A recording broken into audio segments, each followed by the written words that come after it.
रत्नागिरी सिंधुदुर्ग लोकसभेची निवडणूक उमेदवारी जाहीर होण्यापासून ते थेट मतदान होईपर्यंत या ना त्या कारणानं कायमच चर्चेत। शिंदेंच्या नेतृत्वाखालच्या शिवसेनेचे नेते किरण सामंत मतदानाच्या दरम्यान अचानक नॉट रिचेबल झाले आणि त्यामुळे दिवसभर राजकीय चर्चा सुरू राहिल्या।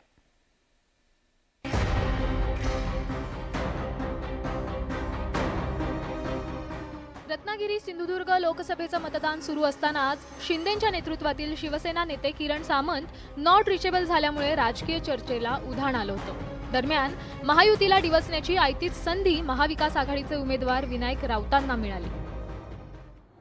किरण सामंत हे कोणत्याही धमकीला भीक घालणारे नाही आहेत, पण ज्या अर्थी ते गप्प बसलेले आहेत त्या अर्थी त्यांच्या कार्यकर्त्यांनी त्यांचा इशारा समजून जावा असं मला वाटतं।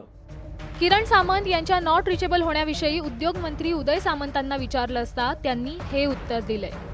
ज्यावेळी काही पेच निर्माण झाला त्यावेळी माझ्या मोठ्या बंधूंनी स्वतःहून सांगितलं की या सगळ्या राजकारणामध्ये एकामेकाला त्रास होण्यापेक्षा मी थांबतो, आणि तो मनाचा मोठेपणा त्यांनी दाखवलेला आहे। त्याच्यामुळे आजूबाजूच्या लोकांनी किती भडकवण्याचा प्रयत्न केला तरी ते भडकतील असं मला वाटत नाही, आणि त्यांनी स्वतः घेतलेला तो निर्णय होता आणि मनाचा मोठेपणा दाखवलेला होता। किरण सामंतांवरून महायुतीचे नेते काहीसे बॅकफूटवर गेल्याचं पाहायला मिळाले। किरण सामंत मोबाईल नेटवर्क नसलेल्या गावात गेल्यामुळे नॉट रिचेबल झाल्याचा दावा महायुतीच्या नेत्यांनी केलाय। आता मी माझ्या काही देवगडच्या भागात होतो, तिथे मला नेटवर्क नव्हतं। डोंगराळ भाग आहे तिथे नेटवर्क म्हणजे काय नितेश राणे पण नॉट रिचेबल आहे का? हां, असं नसतं का। आम्ही प्रत्येकजण आपल्या आपल्या पद्धतीने मतदारांपर्यंत पोहोचण्याचा प्रयत्न करतोय।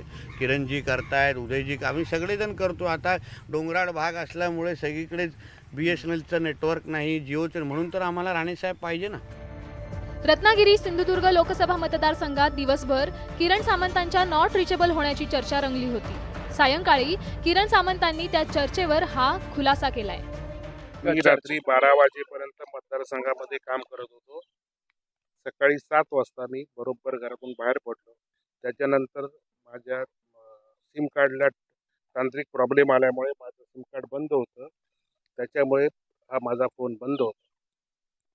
त्या ड्रायव्हरचा फोन चालू होता, माझ्या बॉडीगार्डचा फोन चालू होता, माझ्या सोबत असलेल्या माणसांचा फोन चालू होता। किरण सामंत यांच्या नॉट रिचेबल होण्याविषयी चर्चा रंगण्यामागे कारणही तसंच आहे। किरण सामंत हे रत्नागिरी सिंधुदुर्ग लोकसभा मतदारसंघातून निवडणूक लढवण्यासाठी इच्छुक होते।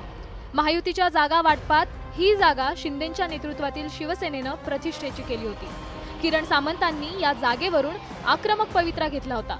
मुख्यमंत्री एकनाथ शिंदे आणि उपमुख्यमंत्री देवेंद्र फडणवीसांनी समजूत काढल्यानंतर किरण सामंतांनी उमेदवारीच्या स्पर्धेतून माघार घेतली होती। मात्र मतदानाच्या दिवशी ते नॉट रिचेबल झाल्यामुळे कोकणातील राजकारण ढवळून निघालं होतं। Bureau report, news 18 Lokmat.